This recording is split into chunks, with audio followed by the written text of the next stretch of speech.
Hi hello ನಮಸ್ಕಾರ. ಸಂಕ್ರಾಂತಿ ಹಬ್ಬದ ಶುಭಾಶಯಗಳು.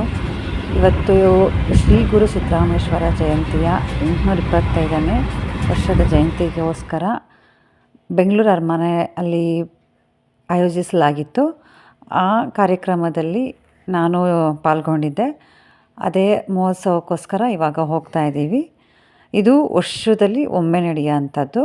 ಇದು ಸಂಕ್ರಾಂತಿ ಟೈಮಲ್ಲಿ 14 ಮತ್ತು 15ನೇ ತಾರೀಕು 2 ದಿವಸ ನಡೆಯುತ್ತೆ. ಇಲ್ಲಿ ಎಲ್ಲ ಭಕ್ತಾದಿಗಳು ಬರ್ತಾರೆ. ಹಾಗೆಯೇ ಎಲ್ಲ ರಾಜಕೀಯ ವ್ಯಕ್ತಿಗಳನ್ನ ಕರೆಸಿರ್ತಾರೆ. ಹಾಗೆಯೇ ಕರೆಸಿರ್ತಾರೆ. ತುಂಬ ಗಣ್ಯ ವ್ಯಕ್ತಿಗಳು ಏನಿದ್ದಾರೆ ಎಲ್ಲರೂ ಈ ಕಾರ್ಯಕ್ರಮದಲ್ಲಿ ಬಂದಿರ್ತಾರೆ. ನಾನು ಆ ಕಾರ್ಯಕ್ರಮದಲ್ಲಿ ಪಾಲ್ಗೊಂಡಿದ್ದೆ. ಅದು ತುಮಕೂರಿನಲ್ಲಿ ತೋರಿಸ್ತಾ ಇದ್ದೀನಿ. ಇವಾಗ ಪ್ರೋಗ್ರಾಮ್ ಏನಿತ್ತು, ಯಾರ್ಯಾರು ಬಂದಿದ್ರು ಅಂತ ನೋಡೋಣ ಬನ್ನಿ. ಸದಸ್ಯರು ಗ್ರಂಥ ಬಿಡುಗಡೆ ಮಾಡಿ ಅವರನ್ನೇ ಕರೆಸಿದ್ದಾರೆ. ಗೋವಿಂದ ಕಾರಜೋಳವರು ಅವರು ಸಹ ಒಂದು ವೆಬ್ಸೈಟ್ನ ಅನಾವರಣ ಮಾಡಿ ಒಂದೆರಡು ಮಾತುಗಳನ್ನು ಆಡಿದ್ದಾರೆ.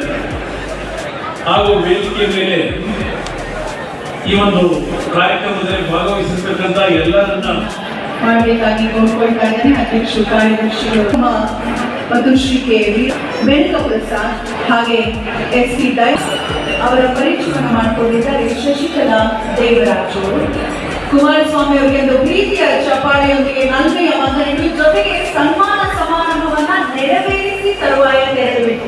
5 ನಿಮಿಷದ ಕಾರ್ಯಕ್ರಮ. ಮಾನ್ಯ 1973ರಲ್ಲಿ ಮೈಸೂರಿನ ಅಭಿವೃದ್ಧಿ ಪ್ರಾಧಿಕಾರದಲ್ಲಿ ಕಾರ್ಯನಿರ್ವಹಿಸಿದ್ದೇನೆ. ವಿದ್ಯಾರ್ಥಿ ನಿಲಯ ಕಟ್ಟಿ ನಿರ್ಮಿಸಿಕೊಟ್ಟಿದ್ದೀನಿ. 1993 ಮತ್ತು 2010ರಲ್ಲಿ ಹೊಸದುರ್ಗದಲ್ಲಿ ಜರುಗಿದ 2 ಪಡೆದ ತಾವೇ ಭಾಗ್ಯವಂತರು.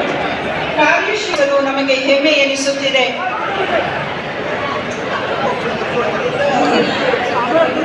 ಮುಂದಿನ ಸನ್ಮಾನ GS ಓಂಕಾರ ಮೂರ್ತಿಯವರು. ಈಗಷ್ಟೇ ಸನ್ಮಾನಕ್ಕೆ ಭಾಜನರಾದಂತಹ ಶ್ರೀಮತಿ ನಂಜುಂಡಮ್ಮ ಮತ್ತು ವೀರಭದ್ರಪ್ಪ ಸ್ವಲ್ಪ ಚುರುಕುಗೊಳಿಸಬೇಕು ಸನ್ಮಾನ ಸಮಾರಂಭವನ್ನ. ಈಗ ವೇದಿಕೆಯಲ್ಲಿ ಡಾಕ್ಟರ್ ಶಿವಕುಮಾರ ಗುಣಾರಿ ಅವರು ಗುಲ್ಬರ್ಗಾ ಜಿಲ್ಲೆ ಅಫ್ಜಲ್ಪುರ ತಾಲೂಕು ಅಫ್ಜಲ್ಪುರ ಊರಿನಲ್ಲಿ ತಂದೆ ಶ್ರೀಮಾನ್ ಮಲ್ಲಪ್ಪ ಗುರಾಣೆ, ತಾಯಿ ನೀಲಮ್ಮ ಗುಣಾರೆ ದಂಪತಿಗಳ ಸುಪುತ್ರರಾಗಿದ್ದೀರಿ. BVS ರಸ್ತೆಯಲ್ಲಿರುವ ESI ಆಸ್ಪತ್ರೆಯಲ್ಲಿ ಸೇವೆಯನ್ನ ಸಲ್ಲಿಸಿದ್ದಾರೆ. ವೈದ್ಯಕೀಯ ವೃತ್ತಿಯಲ್ಲೇ UPSC ಹಾಗೂ IPSC ಪರೀಕ್ಷೆ ಅವರು ಬಾನಸವಾಡಿ ಗೌರವಿಸುವುದಕ್ಕೆ HV ಸೋಮಶೇಖರ್ ಅವರು ತುಮಕೂರು